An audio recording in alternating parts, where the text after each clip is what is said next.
Chers téléspectateurs, c'est avec un réel plaisir que nous vous recevons à votre émission Capital Santé. Nous allons avec vous aborder une question très importante liée à la santé et notamment en ce qui concerne les remèdes naturels que Dieu met à la disposition des hommes pour avoir une santé bien épanouie. Et pour cela, nous recevons aujourd'hui sur ce plateau un spécialiste des questions de santé en la personne de Dr Nda André, directeur du ministère de la Santé à la division de l'Afrique de l'Ouest et du Centre. Bienvenue, docteur. Merci. Avec vous donc, comme je le disais tantôt, nous allons parler de la santé et spécifiquement de tout ce qui concerne l'eau. Mais avant d'aborder ce sujet avec vous, nous allons faire un tour avec nos concitoyens pour voir ce qu'ils en pensent et quelle importance ils accordent à l'eau. L'eau est source de vie. Qui dit source de vie dit inspiration. L'eau nous permet de nous maintenir en forme et garder notre esprit aussi, quoi. Moi, par exemple, comment je bois l'eau, je n'ai pas de problème, à part les voyages. Voilà. Sinon, à Abidjan, actuellement, quand je bois l'eau, je suis bien en forme, je suis à l'aise. Parce que l'eau est source de vie. Donc, je pense que l'eau est importante. L'eau est source de vie. L'eau est capitale. Et sans eau, il n'y a pas de vie. Et sans eau, on peut être déshydraté et puis en mourir. Donc, pour ma part, l'eau est très importante. Alors, docteur, nous venons de suivre ce reportage, mais la première question qui me vient tout de suite en tête, c'est pourquoi est-ce que nous avons besoin d'eau? C'est une excellente question et certains de nos téléspectateurs ont répondu à cette question. En fait, nous avons besoin d'eau pour vivre parce que notre corps est constitué à plus de 60% d'eau. Ça veut dire que si vous prenez un homme de 100 kg de poids, vous enlevez toute l'eau contenue dans son organisme, il ne lui restera que peut-être 30-35 kg seulement de cendres et du reste des constituants. Donc, l'eau est fondamentale. Si nous voulons jouir d'une excellente santé, nous devons bénéficier de toutes les vertus que l'eau nous apporte. Très bien, docteur. Mais est-ce qu'il y a des risques qui existent de boire peu d'eau ou de ne pas en boire du tout? Lorsque nous ne buvons pas suffisamment d'eau, nous sommes déshydratés et nous pouvons en mourir. Donc, comment est-ce que je sais que je suis déshydraté quand mes urines sont de couleur jaune foncé et de mauvaise odeur? Ça veut tout simplement dire que je suis déshydraté. Mais avant d'en arriver là, il y a quelques phénomènes qui se produisent dans notre corps lorsque nous avons besoin d'eau. Nous n'arrivons plus à réfléchir correctement, nous sommes quelque peu confus. C'est des étapes avant peut-être de tomber dans un coma et de mourir. Donc, quand nous ne buvons pas de l'eau, c'est une situation très, très dramatique pour notre corps parce que en ce moment-là, les déchets s'accumulent. Les déchets s'accumulent, nous ne les éliminons pas et le corps est intoxiqué et nous pouvons en mourir. Donc, ne pas boire de l'eau, c'est une erreur qui peut être fatale. Mais docteur, nous buvons de l'eau pratiquement chaque jour. Et est-ce que cette eau que nous buvons n'est pas emmagasinée dans notre corps, de sorte que nous pouvons rester une longue période sans boire, sans avoir de soucis? Est-ce qu'il est vraiment important de boire régulièrement? Il est important de boire régulièrement parce que notre corps a des mécanismes pour gérer, pour garder l'eau dont il a besoin. Quand nous buvons en excès, nous éliminons cet excédent d'eau par les urines. Ah, d'accord. Mais malheureusement, les pertes d'eau sont continues dans la journée. C'est pour ça que nous devons boire de manière régulière. Vous ne pouvez pas boire toute la quantité d'eau dont vous avez besoin le matin et dire que bon, ça suffit pour le reste de la journée.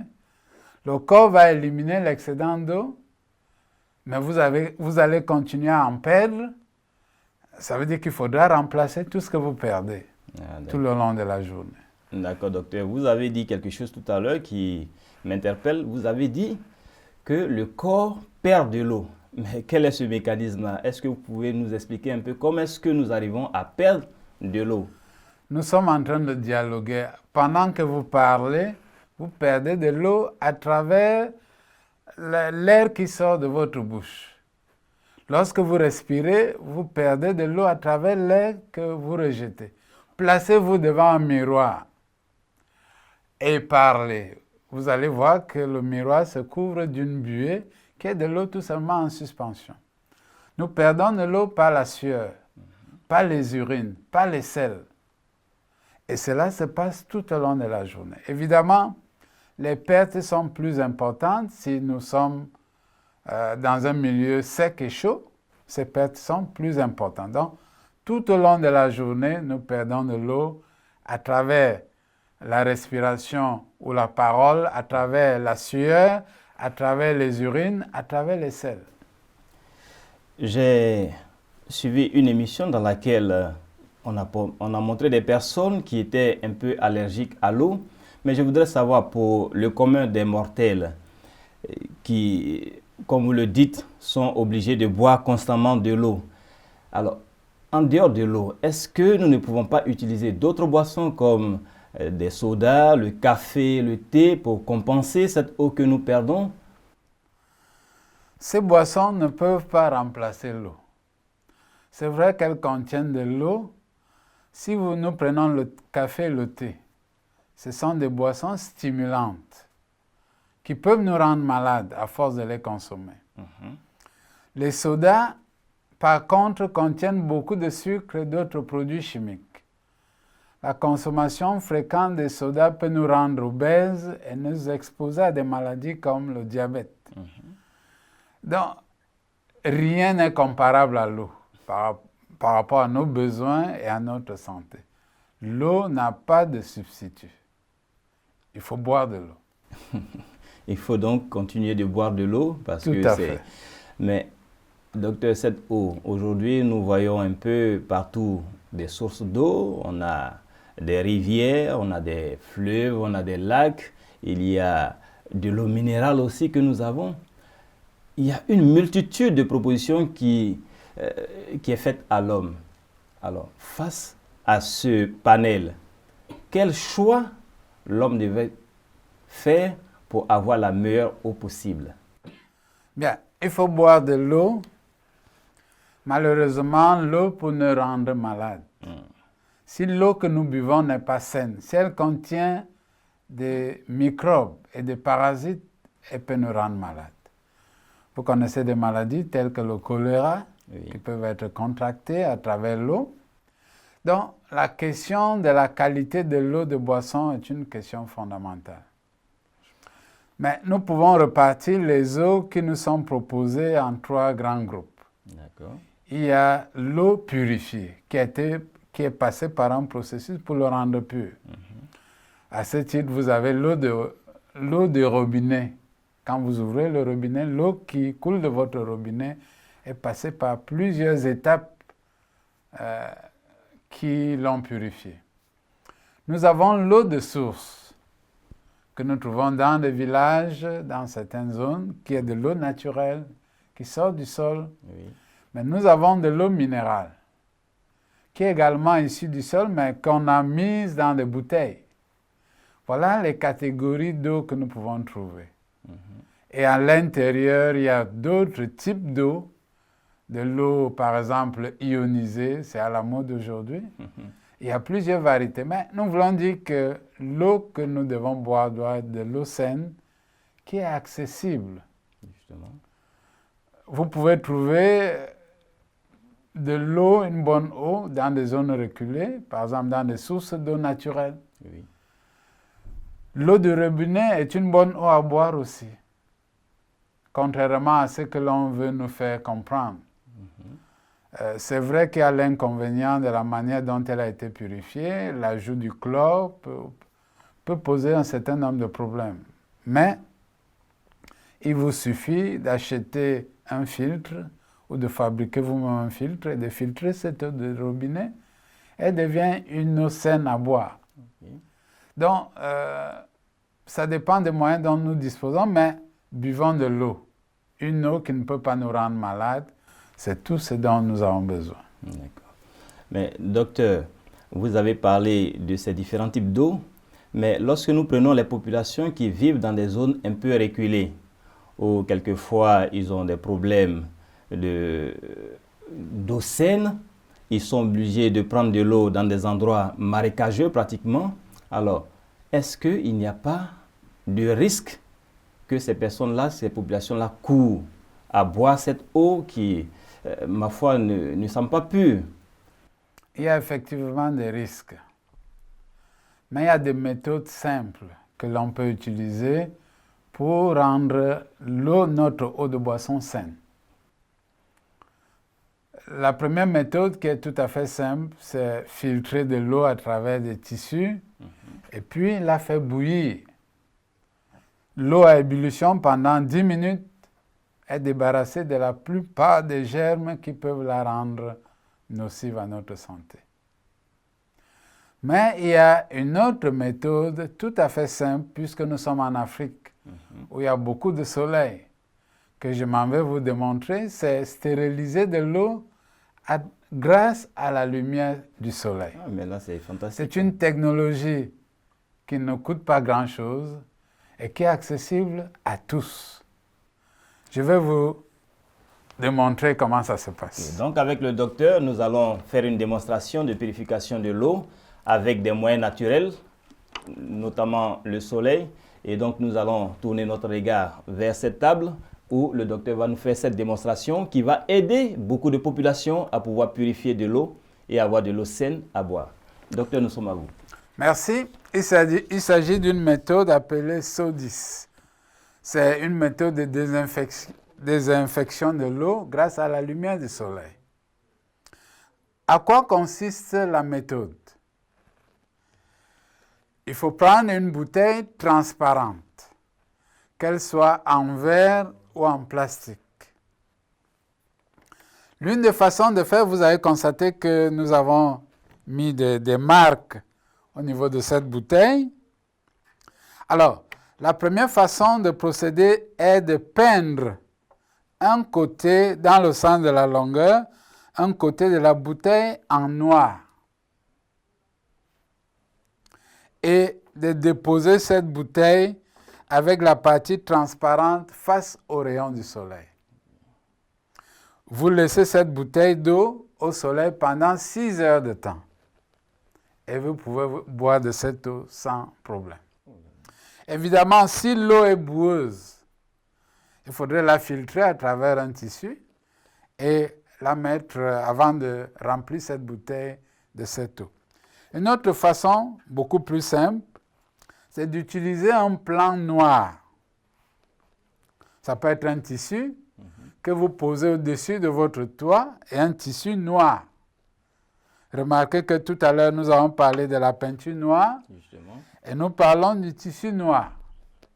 C'est parce que cette partie noire va absorber les rayons du soleil et aider à stériliser ou à rendre saine l'eau qui est dans la bouteille. Alors, comme nous n'avons pas mis de la peinture noire sur l'autre côté de la bouteille, nous allons utiliser ce tissu noir. Placer la bouteille dessus, comme nous l'avons dit tout à l'heure, et exposer cette eau aux rayons du soleil.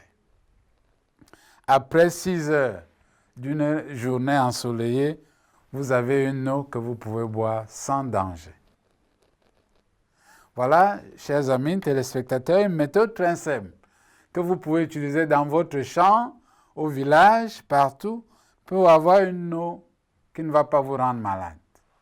On appelle cette méthode de désinfection la méthode SO10. SO qui vient de soleil, solaire, et 10 qui vient de désinfection. C'est en anglais. D'accord. Donc, chacun de nos amis peut utiliser, n'est-ce pas, cette méthode là où il n'y a pas d'eau de robinet ou au champ, partout, pour avoir de l'eau saine à boire qui ne va pas nous rendre malades. Ok, merci docteur pour cette méthode SODIS qui va aider toutes nos populations qui se trouvent dans des régions où ils ont gratuitement le soleil que Dieu donne à profusion. Donc c'est une méthode très intéressante pour avoir de l'eau pure, de l'eau de qualité, de l'eau saine à boire.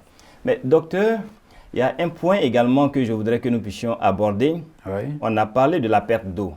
Si nous perdons de l'eau, ça veut dire que nous en avons besoin en quantité pratiquement équivalente à celle que nous perdons. Oui. Alors cela m'amène à poser la question de savoir quelle quantité d'eau nous avons besoin d'avoir dans notre corps, sinon quelle quantité d'eau chaque individu a besoin de boire par jour pour pouvoir compenser toutes les pertes. Mais avant de répondre à cette question, nous allons encore interroger nos amis pour savoir ce qu'ils en pensent. Je pense qu'un homme boit environ 2 litres d'eau par jour. 2 litres. Bon, je pense qu'on peut prendre au moins 5 litres d'eau par jour pour la santé parfaite et puis pour nous développer aussi. Il faut au moins 8 verres d'eau par jour. Pour ma part, il faut 8 verres d'eau par jour. La quantité d'eau qu'une personne doit boire par jour est au moins de 2 litres. De 2 litres d'eau comme ça suffira. On a parlé donc de la quantité d'eau avec nos amis. Nous allons revenir avec notre spécialiste pour comprendre effectivement quelle est la quantité d'eau dont nous avons besoin par jour. C'est une excellente question et nous avons apprécié les réponses qui ont été données. Mais les quantités d'eau dont nous avons besoin dépendent de plusieurs facteurs. Cette quantité dépend de notre âge, de notre activité. Ça dépend du climat. Ça dépend de plusieurs facteurs. D'accord. Parce que le maçon qui travaille sous le soleil, qui fait un travail de force, n'a pas besoin des mêmes quantités d'eau qu'une personne qui est assise derrière un bureau climatisé. Donc, notre activité est très importante, mais nous allons donner une moyenne. D'accord. Nous perdons en moyenne 2,5 litres d'eau par jour. 2,5 litres d'eau par jour en moyenne. Mais c'est pour cela qu'il faut remplacer ces pertes par 2,5 litres d'eau. C'est autour de 8 verres d'eau. Ça dépend du type de verre d'ailleurs. Mais nous pouvons dire, sans nous tromper, qu'entre 8 et 16 verres d'eau par jour, voilà la quantité d'eau que nous devrions boire. Entre 8 et 16 verres. Après une activité sportive, après un travail intense sous le soleil, vous n'avez pas les mêmes besoins d'eau que celui qui est dans un bureau. C'est pour cela que nous avons dit que l'activité est importante. Le climat est aussi important. Lorsque vous êtes en saison sèche, vos pertes en eau sont plus élevées. Donc vos besoins seront aussi plus élevés. Si vous avez la fièvre, si vous avez la diarrhée, vos besoins vont aussi changer en fonction de ces maladies. Voilà. Vous avez parlé de la maladie, notamment de la diarrhée. Et il y a des personnes qui se demandent certaines choses. Alors, lorsqu'on a la diarrhée, nous perdons, nous faisons des selles liquides. Est-ce qu'il est opportun de boire de l'eau alors que toutes ces selles-là sont liquides? Cela ne va-t-il pas amplifier la diarrhée à continuer de boire de l'eau? C'est une question vitale et nos amis téléspectateurs devraient suivre attentivement la réponse à cette question. Parce que nous avons beaucoup de décès dans nos villages, dans nos familles, à cause de cette habitude d'interdire de l'eau à la personne qui fait la diarrhée. En fait, la personne qui fait de la diarrhée perd beaucoup d'eau. La logique, c'est qu'on devrait remplacer cette eau si on voudrait que cette personne vive. Retenez que n'importe comment, si vous avez de la diarrhée, que vous buviez de l'eau ou pas, votre corps va dépenser de l'eau dans la diarrhée. que vous arrêtiez de boire, vous allez continuer à faire de la diarrhée. Alors, il est important de boire alors qu'on est malade, alors qu'on fait de la diarrhée. Cela va sauver la vie. Même si la personne vomit, tout ce qu'on met dans sa bouche, c'est important de lui donner de temps en temps un peu d'eau. Même quand elle vomit, elle ne rejette pas toujours tout ce qu'elle a avalé. Donc, il faut donner beaucoup d'eau à boire à celui qui fait de la diarrhée. Cela va lui sauver la vie. Et particulièrement chez les enfants. Parce que les enfants sont plus sensibles à la déshydratation. Si vous ne lui donnez pas de l'eau à boire alors qu'il fait la diarrhée, cet enfant va mourir. C'est la raison pour laquelle la solution de réhydratation par voie orale, SRO, sauve beaucoup de vies dans nos familles. Cette solution ne contient que de l'eau, du sel et du sucre. Donc, il faut donner de l'eau à celui qui fait la diarrhée. C'est très important. Je pense que c'est assez clair avec le spécialiste. Cette question est maintenant résolue. Il faut continuer de boire de l'eau, même lorsque nous faisons des sels liquides, notamment pendant la diarrhée. Alors, docteur, nous allons aborder le dernier point de notre entretien.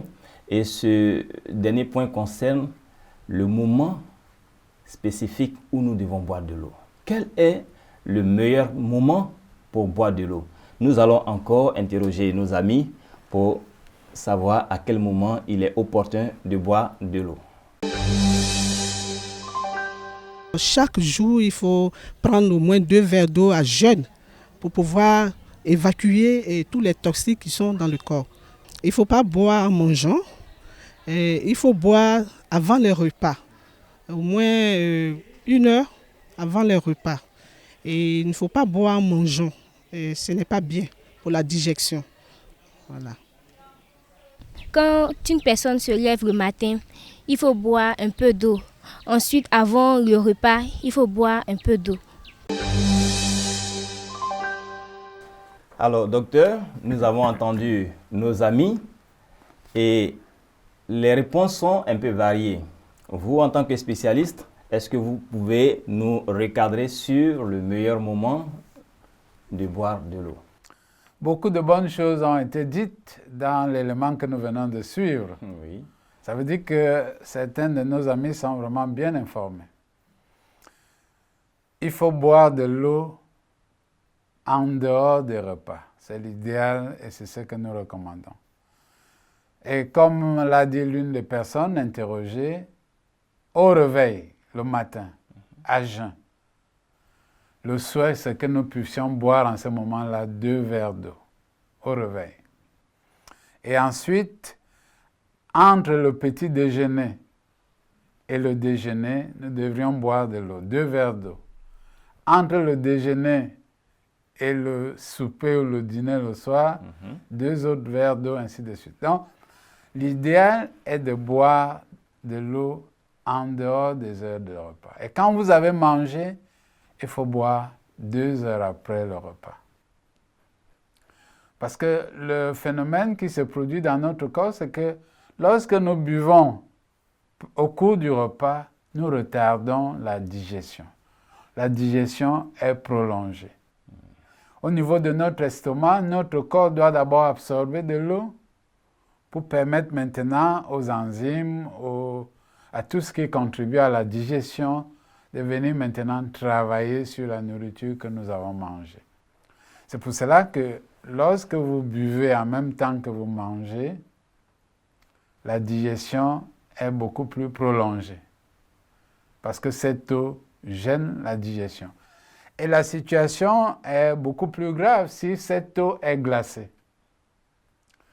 Parce que ce qui se passe dans le corps, c'est que le corps a besoin de réchauffer cette eau. Cette eau glacée que vous avez bu, il faut la réchauffer jusqu'à ce qu'elle atteigne la température du corps. C'est après cela que cette eau peut être absorbée. Alors, et vous voyez ce que ça veut dire? Ça veut dire que vous avez bu de l'eau glacée au cours du repas ou après le repas. Votre corps doit réchauffer tout cela jusqu'à la température du corps avant d'absorber de l'eau et avant que la digestion proprement dite puisse commencer. Cela va prendre du temps, cela va prolonger la digestion et ce ne sera pas à notre avantage. Je pense que nous venons de découvrir que beaucoup d'entre nous avons acquis de mauvaises habitudes dans la consommation de l'eau. Et avec ces précieux conseils que nous recevons de notre invité de ce jour, nous pensons que cela va aider beaucoup à pouvoir adopter les bonnes habitudes dans la consommation de l'eau. Docteur, alors que nous sommes pratiquement à la fin de notre entretien, quel est donc votre dernier mot? Oui, lorsque nous lisons la Bible, qui est la parole de Dieu, nous remarquons que le Créateur, pendant 40 ans qu'il a conduit les enfants d'Israël dans le désert, il leur a toujours donné de la bonne eau à boire, en plein désert. Cela montre combien il pourvoit à nos besoins les plus essentiels. Dans Jean, dans le livre de Jean, au chapitre 4, le verset 10, Jésus dit qu'il est l'eau de vie, l'eau vive. Ça veut dire qu'il n'y a pas que la soif physique que nous connaissons. Il y a aussi une soif spirituelle. Il y a des gens qui vivent, mais ne savent pas pourquoi ils vivent. Ils ont l'impression qu'il leur manque quelque chose. Et cette chose qui leur manque, c'est l'eau de vie dans leur vie. Je voudrais donc les inviter, alors que nous parvenons à la fin de cette émission, d'aller dans les Saintes Écritures afin d'avoir l'eau vive. L'eau que nous buvons est importante, mais nous avons une autre eau plus importante qui non seulement nous donne la vie dont nous avons besoin, mais elle nous donne la vie éternelle. Et c'est à cela que je voudrais inviter nos amis, à cet instant même, à lire la parole de Dieu, afin d'avoir l'eau vive, qu'est Jésus-Christ. Merci, docteur, pour cette conclusion qui nous ramène au Créateur. Nous savons qu'il est important de boire de l'eau, parce que l'eau est source de vie, comme nous avons coutume de l'entendre. Mais l'eau étant source de vie, nous savons que celui-même qui a créé la vie a en lui une source d'eau pure. C'est Jésus-Christ, et avec la conclusion du docteur, nous pensons que c'est une très bonne conclusion. Nous voulons donc inviter tous nos téléspectateurs à s'accrocher à cette source de vie, afin d'avoir une eau qui ne tarit jamais, une eau qui coule, dont la source coule jusque dans l'éternité, afin d'avoir la vie. Alors, nous avons été heureux d'être avec vous. Nous pensons que nous allons nous retrouver très bientôt, et ce sera encore un plaisir pour nous de pouvoir partager d'autres astuces avec vous en ce qui concerne la santé. Que Dieu vous garde et à bientôt.